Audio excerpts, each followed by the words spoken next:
ایک ان پڑھ M P اے کو وزیر صحت بنا دیا گیا۔ وزیر بنتے ہی اس نے میڈیا کے ساتھ سرکاری ہسپتال پر چھاپا مارا۔ وارڈ میں 2 مریضوں کو آکسیجن لگی ہوئی تھی جبکہ تیسرے مریض کو نہیں لگی ہوئی تھی۔ وزیر صحت نے ڈاکٹر سے پوچھا 2 مریضوں کو سی این جی لگی ہوئی ہے، تیسرے کو کیوں نہیں لگائی؟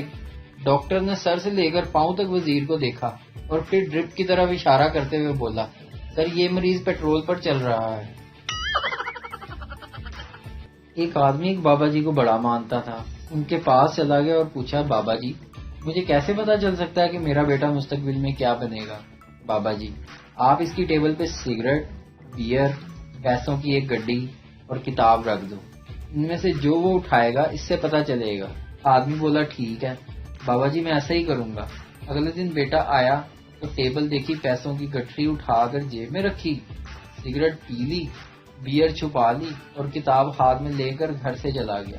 آدمی اگلے دن بابا جی کے پاس گیا اور کہنے لگا، بابا جی اس نالائق نے تو سب کچھ ہی اٹھا لیا۔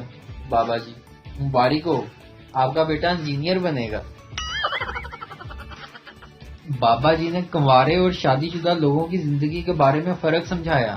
بابا جی کہتے ہیں، کنوارے سوچتے ہیں کہ شادی شدہ خوش ہیں، شادی شدہ سوچتے ہیں کہ کنوارے خوش ہیں، فرق صرف اتنا ہے شادی شدہ دن میں سوچتے ہیں اور کنوارے رات میں۔ سردار کے پیٹ کا آپریشن ہونے والا تھا۔ آپریشن تھیٹر جانے سے پہلے اپنی بیوی سے بولا، سردار مجھے کچھ ہو جائے تو تم اسی ڈاکٹر سے شادی کر لینا۔ بیوی، ارے آپ ایسا کیوں کہہ رہے ہو؟ سردار، تو کیا میں اس ڈاکٹر کو معاف کر دوں؟ مریض، ڈاکٹر صاحب آپ نے جو دعا پرچی پہ لکھ کے دی تھی وہ تو پورے شہر میں کہیں سے بھی نہیں ملی۔ فیصلہ آبادی ڈاکٹر، لو دسو۔ ماما وہ تو میں پین چلا کے ویکھیا سی کہ لکھدا بھی ہے کہ نہیں۔